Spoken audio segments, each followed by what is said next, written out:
온유하우스에서 전하는 복음의 능력과 함께하는 사도행전 묵상 6월 4일 묵상을 시작하겠습니다. 어제는 선거와 휴일로 인해 조금은 들뜨고 분주한 하루를 보냈을 것입니다. 그러나 오늘 다시금 차분히 내 마음을 가라앉히고 말씀과 기도 가운데 일상을 시작하시는 은혜가 있길 바랍니다. 오늘 사도행전 묵상의 제목은 현실을 넘어 꿈을 꾸게 하는 성령의 역사입니다. 오늘의 말씀을 읽겠습니다. 사도행전 2장 14절에서 21절입니다. 베드로가 11 사도와 함께 서서 소리를 높여 이르되 유대인들과 예루살렘에 사는 모든 사람들아, 이 일을 너희로 알게 할 것이니 내 말에 귀를 기울이라. 때가 제3시니 너희 생각과 같이 이 사람들이 취한 것이 아니라 이는 곧 선지자 요엘을 통하여 말씀하신 것이니 일러스되 하나님이 말씀하시기를 말세에 내가 내 영을 모든 육체에 부어주리니 너희의 자녀들은 예언할 것이요 너희의 젊은이들은 환상을 보고 너희의 늙은이들은 꿈을 꾸리라. 그때 내가 내 영을 내 남종과 여종들에게 부어주리니 그들이 예언할 것이요 또 내가 위로 하늘에서는 기사를 아래로 땅에서는 징조를 베풀리니 곧 피와 불과 연기로다. 주의 크고 영화로운 날이 이르기 전에 해가 변하여 어두워지고 달이 변하여 피가 되리라. 누구든지 주의 이름을 부르는 자는 구원을 받으리라 하였느니라. 아멘. 오늘의 묵상을 함께 나누겠습니다. 오래전에 상영된 트루먼 쇼라는 영화가 있습니다. 이 영화의 주인공은 날 때부터 거대한 세트장 안에 갇혀 있었습니다. 그의 하루의 삶은 매일 전 국민에게 텔레비전으로 생중계되었습니다. 그가 살고 있는 건물과 주변의 거리들은 모두 거대한 세트장이었고 주변의 사람들은 모두 스텝이었습니다. 주인공 자신만 그것을 모를 뿐이었습니다. 주인공이 이것을 깨닫고 현실 밖으로 나가려 하자 제작진은 온갖 장애와 자연재해를 만들어 그를 세트장 안에 주저앉히려 합니다. 자신이 살고 있는 세트장이 현실 세계의 전부라고 믿게 하려는 것입니다. 그러나 결국 주인공은 이 모든 고난을 이기고 현실 밖으로 나가 자신이 꿈꾸었던 세계로 나갑니다. 오래전 이 영화를 보면서 이것이 우리 그리스도인의 영적인 싸움의 단면을 보여주고 있다는 생각을 했습니다. 사탄은 우리가 살고 있는 세상이 전부라고 계속 우리를 속입니다. 현실 밖에는 아무것도 없고 모두 허상이라고 말합니다. 하늘나라도 영생도 하나님이 주신 비전도 모두 허황된 것이라고 말합니다. 그리고 내가 현실을 넘어 하나님이 주신 비전을 향해 나가려 할 때마다 내게 시련을 줍니다. 그로 인해 많은 그리스도인들이 현실에 주저앉고 현실에 갇히게 됩니다. 그러나 성령께서는 현실에 갇혀있는 우리에게 하나님 나라를 꿈꾸게 하십니다. 그리고 그 현실 밖으로 나가 하나님이 주신 비전을 향해 걸어가게 하십니다. 예수님의 승천 이후 사도들을 비롯한 120명의 제자들은 작은 다락방이라는 현실에 갇혀 있었습니다. 지금 현실은 예수님의 제자였던 그들을 향한 적대감과 위협으로 가득했습니다. 제자들이 이런 현실 속에서 살아남는 방법은 철저하게 자신을 숨기며 현실에 순응하는 삶을 사는 것입니다.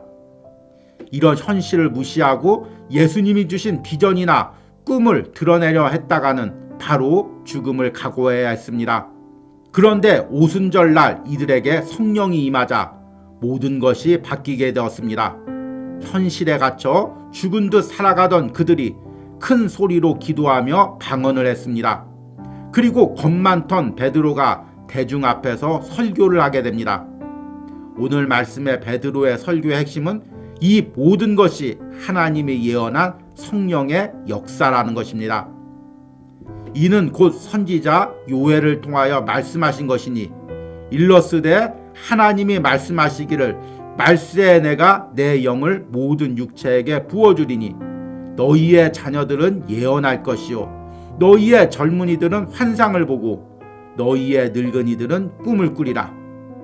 이것은 같은 현실에 갇혀있는 유대인을 향한 선포이기도 했습니다. 당시의 유대인 역시 로마의 속국으로 살며 로마 제국이라는 거대한 현실 세계에 갇혀 있었습니다. 그들은 로마 제국이 만든 정치 제도와 경제 시스템에 갇혀 하루하루를 살아가기에 급급했습니다. 그런데 오순절날 베드로의 설교를 통해 성령이 임하자 이들이 현실 너머에 하나님의 나라를 보게 되고 새로운 비전을 품게 되었습니다. 지금 우리는 역사상 가장 거대하고 화려한 현실 세계를 살고 있습니다. 세상의 문명과 과학기술은 어느 때보다 더 급진적으로 발전하고 있습니다. 그로 인해 발생하는 경제적인 시스템은 거대한 벽을 만들어 우리를 그 안에 가두고 있습니다. 우리는 매일매일 그 안에서 하루하루 사는 것이 전부가 되어가고 있습니다. 이제 많은 그리스도인들도 그 현실 너머에 있는 하나님의 나라와 그 나라의 비전을 보지 못하고 있습니다.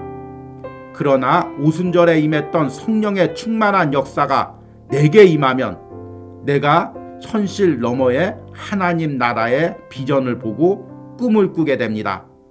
그 은혜를 사모하시기 바랍니다. 아멘. 오늘의 묵상 해석입니다. 오늘은 사도행전 2장의 오순절 성령 강림 이후 베드로가 대중들에게 설교한 내용을 읽고 묵상을 했습니다. 흔히 베드로의 오순절 설교로 불리는 내용입니다. 예수님의 승천 이후에 마가 다락방에 갇혀있던 제자들이 오순절날 성령이 임하자 뜨겁게 기도하고 방언하는 역사가 일어났습니다. 그러자 그 중에 많은 사람들은 놀라기도 했지만 또 어떤 사람들은 술에 취했다고 조롱하기도 했습니다. 이때 베드로가 일어서서 당시의 상황을 설명합니다. 먼저 베드로는 지금이 한 낮이기 때문에 120명이나 되는 사람이 한꺼번에 술 취한다는 것은 불가능하다. 이것은 술 취한 것이 아니라 구약의 요엘 선지자로부터 하나님이 말씀하셨던 그 사건이 지금 우리에게 이루어진 것이다.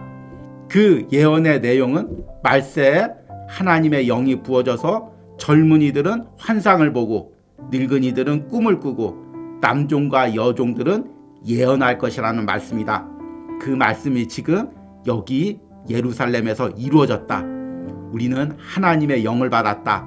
그래서 지금 하나님 나라의 비전을 보고 꿈꾸고 기도하고 있는 것이다. 이렇게 설교하고 있는 것입니다. 여기서 말씀하고 있는 요엘 선지자가 말하는 꿈꾸고 환상을 보고 예언한다는 것, 이것이 어떤 의미일까요? 우리는 흔히 이 부분을 신비적인 은사 부분에만 초점을 맞춥니다. 물론 성령이 임하면 우리에게 신비적인 은사들이 나타납니다.